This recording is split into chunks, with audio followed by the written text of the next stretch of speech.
Okay, hello everyone. Here we are at beautiful Stone Mountain. Nice choice, Addie Adds. Oh, well, shout out to Mr. Adler for making the decision. But yeah, we got our twilight zone right here. Beautiful lake in the mountain off to the right there. You can't really see it.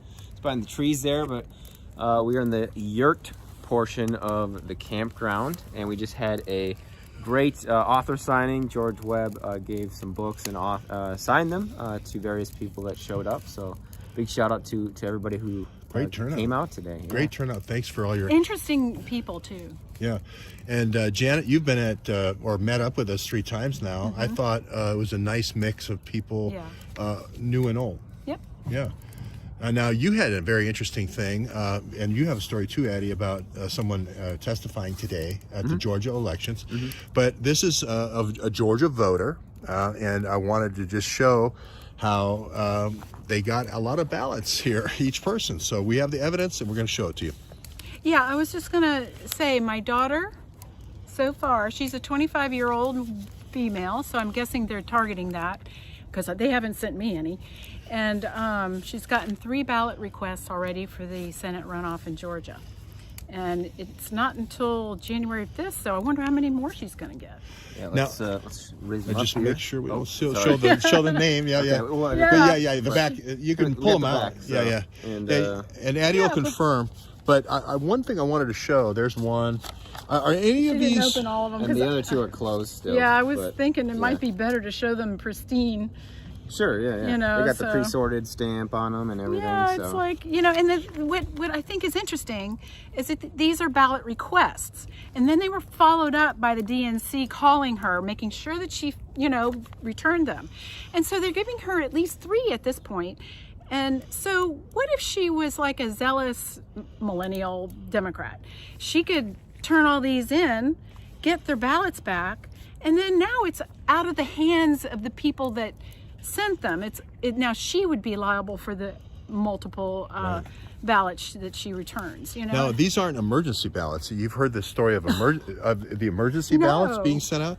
Yeah, emergency ballots are in case the mail didn't you didn't get your ballot. So they sent out. I just heard the testimony, and I think your sponsor is at that hearing right now at the Capitol. We couldn't be in 2 places at once, but they sent out these emergency ballots. And what you're supposed to do is sign off at the end to make sure that you close off all those ballots. So if we sent you 3 ballots just to make sure you got it, and then 4 more emergency ballots, you're supposed to have a sign-off procedure which closes off all the ballots so that makes sure only one person gets 1 vote. But that's not what they're doing. They didn't follow that process. I just heard that testimony. Eddie, why don't you tell your story with your sponsor? Sure, yeah. So I have a sponsor who lives here, actually very close to where we were at the OK Cafe this afternoon. And she filed her affidavit this afternoon. I think it was 9:30 or 10 a.m. That was for election officials only. And then at the 1 p.m. one, again, this was at the Capitol building, 4th floor, room 405. That was witnesses. So that was her demo as it is in this situation. And they brought their affidavits out, and that was televised as well. I think it's still going on, actually. I was watching it live a couple minutes ago. Yeah, I think I was watching on Epoch Times. Epic Times, Yeah. So shout out to them for doing that coverage, and a shout out to my sponsor too, Miss Caroline. I want to say thank you again for helping me out, sponsoring me and supporting not only me but by extension George Webb as well, which I'm guessing that's how she found me, is because of Master Webb here, the Jedi Master. Yeah. Well, and Janet, if you don't remember, also I interviewed with Lee Stranahan at the White House, and she was a commercial airline pilot, retired now, just retired, and also way back when an Evergreen airline pilot. And she didn't take the money. She said, Jeff Epstein is going to pay me 10 times to fly the same route, the same place, in the same boxes. I don't know. What? Just don't look in the boxes. Don't Those look in are the all boxes. Instructions. Just don't look inside the packaging. So what I kind of find amazing is there's a lot of people that are really fired up about this. We talked to Amber, we'll just call her Amber at this point, and she was telling a story about and one address could have 5 names associated with it. You could have taken care of an elderly person at your house, and they could use that name. The maiden name for women, they could use that name. If your kid was at your house and then moved away to go to school somewhere else, they could use that name. It seemed like they were using every trick in the book and to make it complicated. And these are documented cases. These aren't cases that are just somebody making something up. These are documented cases, and these depositions today are under oath. So that's going to also. And another, just to add on to that, an addendum from a source I had was they went to, in another local Georgia voter like Janet here, they would go to these addresses and just find empty lots, right? Just empty lots where nobody lived, and they do this, and it would happen over and over again, and nothing happened. And this is also, I don't think it was the mayoral election, but it was one of these local elections, and I believe it was a woman lost 2 years in a row. Or two elections in a row. That was a mayoral election. It was. Norwood, okay. The candidate. Right? And by the same amount of same votes. Exact. That's the DNC telling you, we got your number, baby. Literally, you lost by 666 votes. I mean, so this Atlanta hub is such a geopolitical choke point. Dave and I like to call it. So that's why we're here. And I just wanted to add, they're sending these absentee ballots are not mail-in votes. It's my understanding. Right. And it's also my understanding that you're supposed to request these before you get them.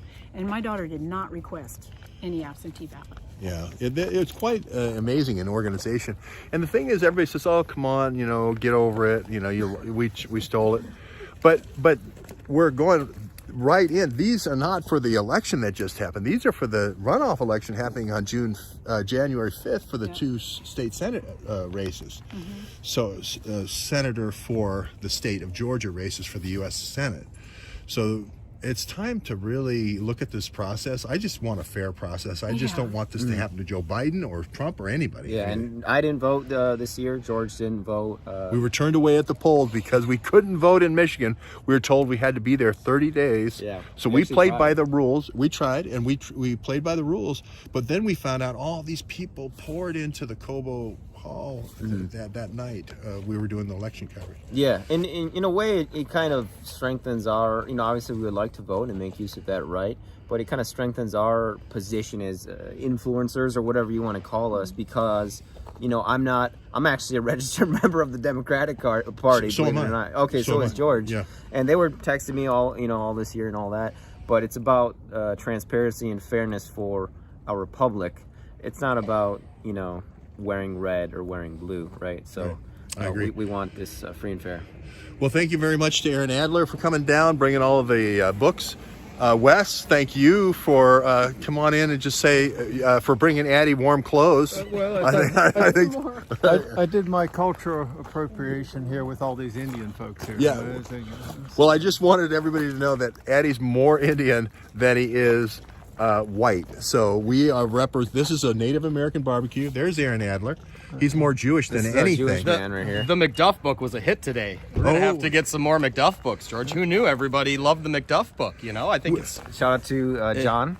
Yeah. What was very interesting is we met someone who was at an Air Force base, and I can't remember if it was Louisiana or Alabama, but anyway, they wanted to.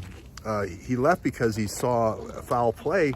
And I won't say his name, but I don't want to identify the person, but he saw wacky stuff going on with weapons for funding an operation in Cuba or for Cuba called Bay of Pigs. And when I told her, hey, this is the guy who was trying to find where they did all this and how they absconded all these weapons, I think it's going to be Oconus Lures, just between me and you. But she was like, oh, wow, I got to read this book. So when people realize that this is a part of history, and it does fill in the blanks in history, that it's more popular. At least that's what I've been telling people. What do you think? You guys have read them both. Yeah. Well, again, we pick up pieces as they get thrown in our laps. So that's what the whole citizen journalism is all about. Not just taking stuff off the fax or the email account from whomever and using that as the gospel truth. I said today it's like the CNN, and when I was sitting around the 12 folks at the table, it is Citizen News Network versus CNN. And Addie, why don't you play us out here for this?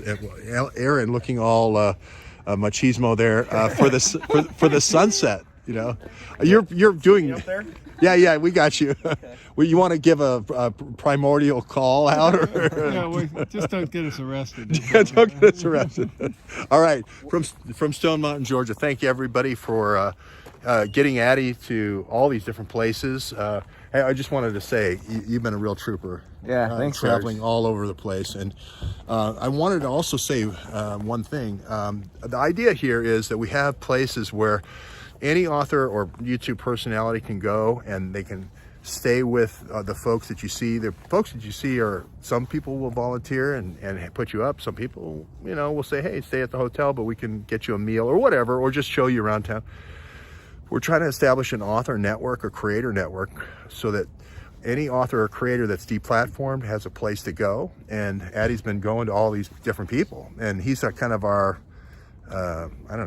first aid guy or Boots on the ground. Boots on the ground. Yeah. And also then telling their story. If they're not a writer and they don't type 69 words a minute or however many words you type, you're going to tell their story. Yeah, it's just adding up, like Wes was saying, the pieces of the puzzle. And many times they don't want to be named; they want to stay anonymous, which is completely understandable. And I do have a pretty maybe salacious but true story that happened on Sunday, which I'm gonna edit together. I got the pieces of info from a source actually in the area here in Georgia. They want to remain anonymous, and that again ties into this election when you got private companies delivering votes for the sheriff, who has been in power for 10 years. Sheriff Jackson losing power on the 5th, but they're doing everything they can before that happens to try to swing this thing. Ties to China there as well, which again I'll get into in my reporting. But I want to make it nice and pretty and edit it together, annotate it, so everybody can follow what's going on. And I saw a little bit of the background of this. This is going to be a great expose by Addie Ads, because ADDS, why does Addie Ads can multiply? Believe me, it just, he would be so far out ahead of us if he multiplied. We slow him down and make him only add. Addie can only ads with us. But that's how you spell his name. And we looked at the companies. You won't believe this Raffensperger.